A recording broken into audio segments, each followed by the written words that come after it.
Welcome, everyone.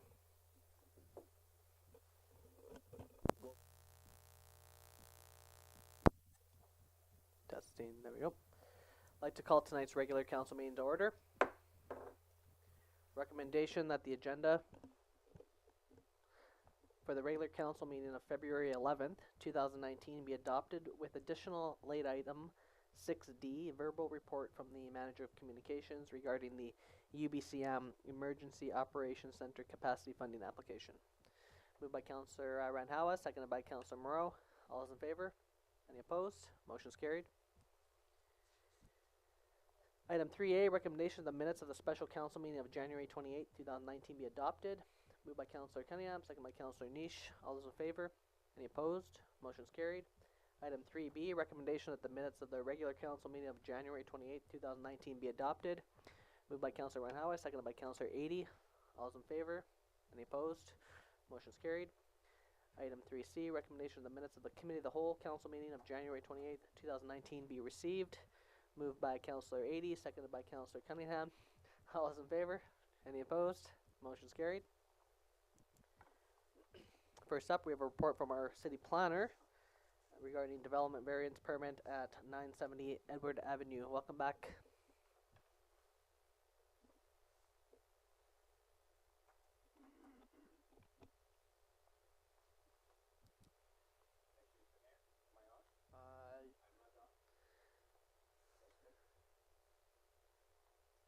Yeah, do you want to grab that? We got new mics now, so we're all just getting used to that.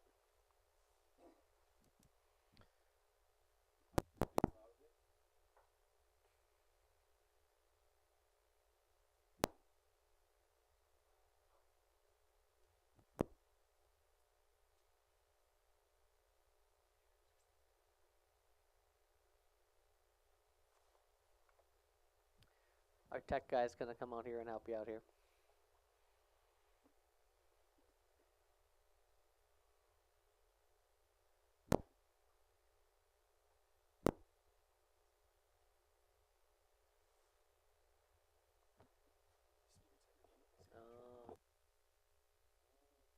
That's my fault. There you go. I have master control now. I can turn off everyone's mics. I was going to say sorry for this technical difficulty caused by Mr. Mayor. Yeah, okay, my fault. It's an ID10T problem. So, we received this application on January 30th. Okay, so it's for the property located at 970 Edward Avenue. This is one of the last lots to be developed on the last subdivision that was developed in the city of Prince Rupert. This is just a picture of the lot. The application is to vary the backyard setback by reducing it by 4 feet, which will add 4 feet to the front. And these cul-de-sacs lots, it's quite often difficult to place a house and have a decent driveway. And essentially, with this variance, the applicant will gain slightly better ability to use his entire driveway for the parking and not hang onto the road, and be also slightly away from his nearest neighbor to the west. Here, so he would be pulled back by approximately here. The cost and budget impact to the city from granting or not granting the variance doesn't exist, and the applicant requires approval to proceed to public notification. And that's my report, Mr. Mayor. Any questions from council? Okay, recommendation that the development variance permit application DP 1901 for 970 Edward Avenue proceeds to public notification. Moved by Councillor Cunningham, second by Councillor Moreau. All those in favor? Any opposed? Motion's carried. Thank you very much.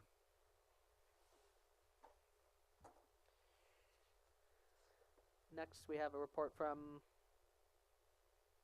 our CFO regarding the BC Transit service options at the District of Port Edward fare change. Thank you. This is actually written by our Manager of Transportation and Economic Development, but I will speak to it on his behalf. Local governments are responsible for setting transit fares. Port Edward and Prince Rupert have had the same fare structure, and users have benefited from the ability to transfer between municipalities with no extra cost. Port Edward recently changed their fares effective May 1st. This change means Prince Rupert City Council must provide direction to BC Transit on the following. Is Council willing to permit transferability at no extra charge to riders coming into Prince Rupert, which is the current practice, or require inbound riders to pay the Prince Rupert rate in our city if they are transferring from the Port Ed bus? It should be noted that there is no fare change proposed for Prince Rupert. This is a transferability from Port Edward to Prince Rupert question. So on option 1, folks coming in from Port Ed don't pay any different coming onto our buses, but folks that would be, say they're riding on a Prince Rupert bus and then they get off our bus and then they go to the Port Ed bus, they're paying a separate fee for the Port Ed bus. Is that correct? Yes, that's correct. And that's because Port Ed raised their bus fee. Yes. Okay. So option 1 to us would be basically no difference to the Prince Rupert residents. In fact, would help folks coming in without having to pay any extra cost coming onto our buses. Yes, that's correct. Okay.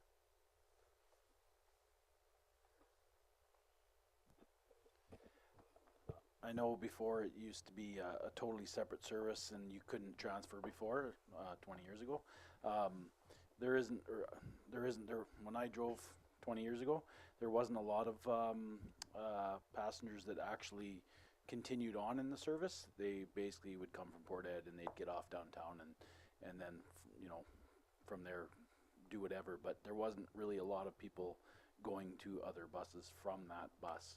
So I don't really see it as being a big revenue generator or anything as far as if we were to charge extra for it. It really would have almost zero impact on our revenue from that. Councillor Cunningham. I'd go with option 1, and the other side effect of that is not going to affect me at all because seniors are the same right across the board. Yeah, same. I will go with option 1. All right. Do you want to? The one thought I'd like to add, if you can correct me if I'm wrong, but I understood that we'd be able to track at least in an interim period for a year if we were to go with option 1 to get an idea of what that impact would be, because I know in the absence of a shared services agreement, this is another example of which it's an indirect subsidy that we're offering as taxpayers of the City of Prince Rupert, and I know it's a very small marginal impact, but I think it's still worth tracking. Do you have a question on that, Councillor Cunningham? No? Sorry. You just look confused there, sorry. That was actually indicated in BC Transit's report. So if you would like for BC Transit to track, all you have to simply do is ask and they'd be willing to put that feature in. Okay, well, I'd entertain a motion to do option 1. Second by Councillor Niche. Any further discussion? Okay, all those in favor? Any opposed? Motion's carried. Thank you.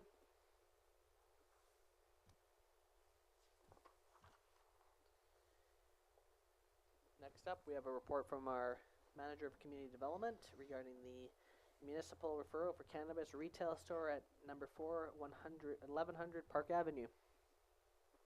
Welcome. Good evening, Mayor and Council. As Council is aware, under the Cannabis Control and Licensing Act passed by the province in 2018, the province must not issue a provincial license for the retail sale of recreational cannabis without a positive recommendation from the local government in which the application is proposing to locate. The City of Prince Rupert in December of 2018 received a referral from the Liquor and Cannabis Regulation Branch for a proposed cannabis retail store at unit number 4 of 1100 Park Avenue. The property was forwarded to our planning department, who confirmed that it is in compliance with our zoning bylaw for that location. And the applicant has complied with all of the policies and business licensing bylaw requirements for operating a cannabis retail location.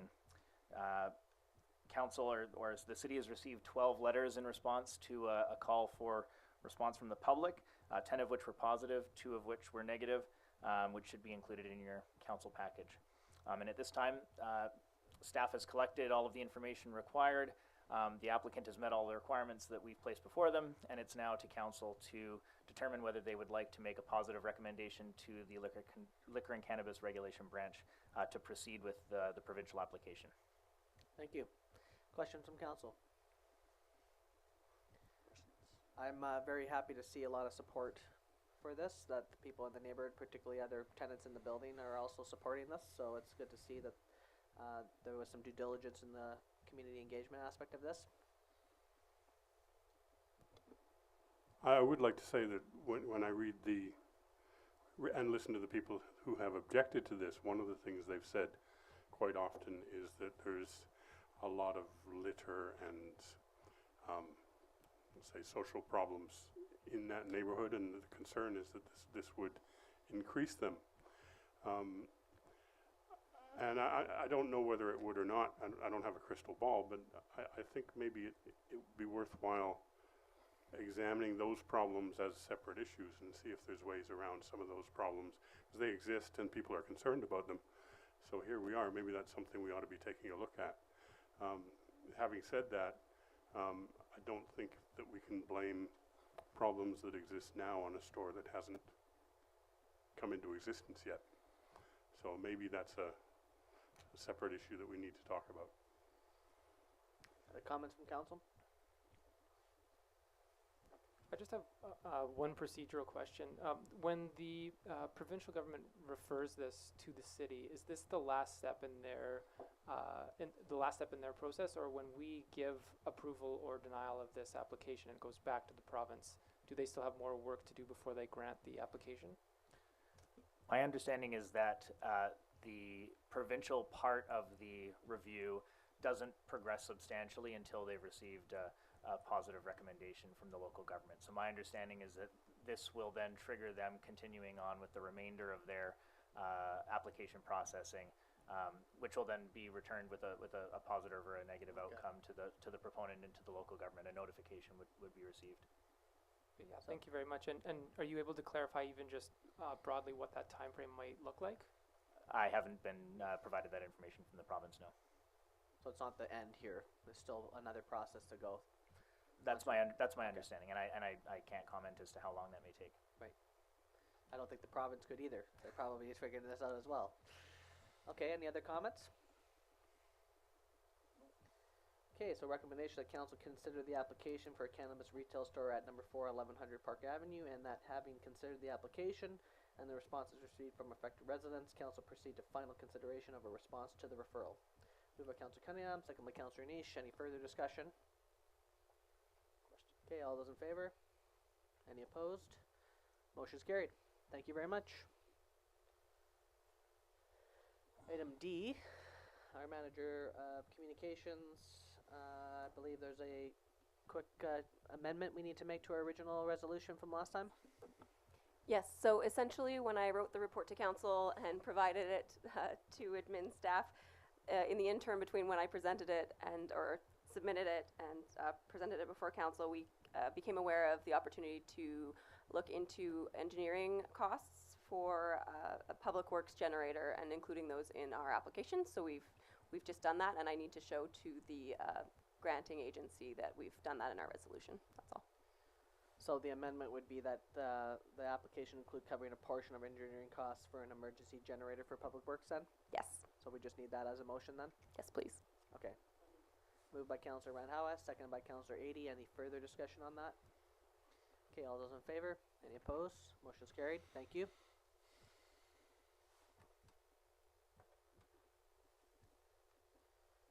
Okay, next we have a report from the Fire Chief regarding the Fire Control and Protection Amendment Bylaw number 3434, 2019. Councillor Cunningham. I'd like to table this till I get a better understanding of the impacts it's gonna have. So would you like to move our table to a workshop or something of that To a nature? future meeting or a workshop, yeah. Okay. I just, I've done a little bit of research on it, and I'm not 100% happy with the answers we've got so far, so I just wanna get a little more information on it before I can make a decision on it. Thank Okay. you. Moved by Councillor Cunningham, second by Councillor Randhawa. Okay, all those in favor? Any opposed? Motion's carried. Table that to a workshop. Reports, questions, and inquiries from members of council. Councillor Cunningham? I just noticed that there's a tender out for vehicles for the yard or for city workers. And I was wondering if businesses that pay taxes in this town will have preferential treatment. I noticed the last time we put out a tender for a vehicle, it went to a company in Terrace, and the difference in price was only $1,500. And if you get a couple of warranty calls on a vehicle, that $1,500 is eaten up pretty quick. And I think we should be, in some way, I don't know if we have to change the way we do our purchasing and that, but I'd rather see a tendency towards people that pay taxes and employ people in our town supplying the city with their vehicles and that. I guess we can look into that then. I think we have a policy around how we do our procurement. Our purchasing policy does not say that it's going to enable locally owned businesses to override any other bids, but we could definitely look into some language if you want to entertain any changes. I just think it would be good. It's common sense and it's good business for our town and for the city to take a lead on buy locally. Thank you. I'd also just like to say a quick thing here that welcome to all the participants of the 60th Annual All-Native Basketball Tournament. Councillor Skelton Morvan and I attended last night, and Councillor Skelton Morvan actually did a great speech to the crowd, as he's one of the youngest Indigenous councillors in all of Canada who recently was elected, so thought it would be appropriate that he addressed the crowd, and we said our greetings on behalf of the city, and looking forward to a great week of All-Native Basketball. Any other comments from councillors? Okay, entertain a motion to adjourn. Moved by Councillor Cunningham, second by Councillor Niche. All those in favor? Meeting's adjourned. Thank you very much.